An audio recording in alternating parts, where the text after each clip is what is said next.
What's happening?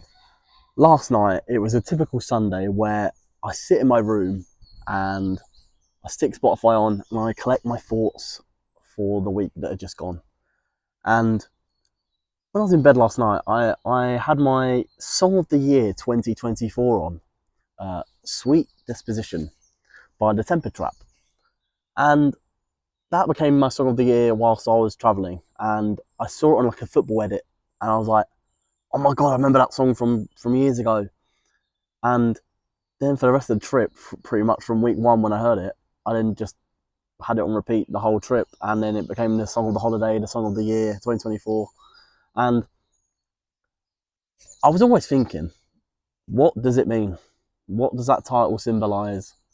And how can I explore it?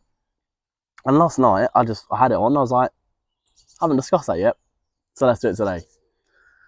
The Sweet Disposition of Life is sort of a poetic way of describing the moments where life feels calm, beautiful, and sort of just full of prosperity and possibility. It's the feeling you get when you're not chasing or worrying about anything. You're just being. You're just present and living how you are right now. It's not about having the perfect life. It's sort of when like the sun comes through the clouds, or like right now, I'm in the woods, surrounded by loads of trees. It's quite dark, but sometimes when I sit here at night, during the day, the sun beams through the trees, and it's that small piece of light just in the day where you go, these are the moments. It's not a constant state either. The sweet disposition, it comes and goes, but when it's there, when the feeling is there, you know it's there. And some people might sort of struggle to grasp the concept of that, but a lot of the time, when good things happen, they are expected, and you go, yeah, this was coming, because I might have gone through a bit of bad things recently, but right now this feels good and feels right as well. It's like in the song by the Temper Trap, in the lyrics, a moment, a love, a dream, a laugh. They're just four key words of life where you're waiting for that moment where it's just like, this is so great. Love, that could be family, friends, where you feel loved yourself, just where you love what you're doing, what you're watching, what you're seeing. A dream, where something that might have not been a possibility has come to light. And a laugh, whether that's on your own, with friends, with family, or when someone overhears you laughing on your own in your room to a video in bed at midnight on a Sunday night. Possible. That has happened to me. In chaos and uncertainty, there's these moments of unexpected grace, and it's these things that are worth savouring. There's also different philosophies surrounding a sweet disposition. From when I was researching this last night, a few philosophists or whatever. I'm not going to link them to who they actually are, because that would not really benefit anyone really. I'm just going to sort of compare the different philosophies here. The first one was that it can be found in acceptance and what we can't control. Love one's fate, even in the painful parts. Being mindful and present. And in all three of these philosophies, they're all looking at different sides. You're looking at what can't we control in our life? What is there, and we sort of just have to ride it through and live with it and find the light in something that might not be as positive. What is the fate of one's love life? Or what do we love? Or what pain have we suffered to get to where we are now? And how can we be mindful and present? Probably the key topic of the last 2 weeks for this channel. How can we be mindful and present? And it all relates back to just finding this moment, this feeling in our life of the sweet disposition.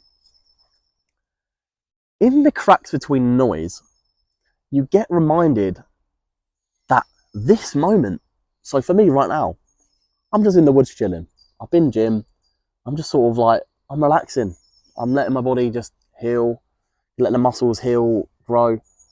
This moment for me is enough. And we need to look at these things in every minute of our life and go, do you know what? I'm not actually doing anything right now. I could be bed rotting. I could be exploring the woods.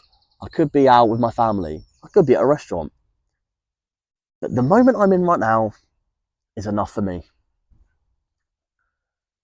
Life does not promise ease.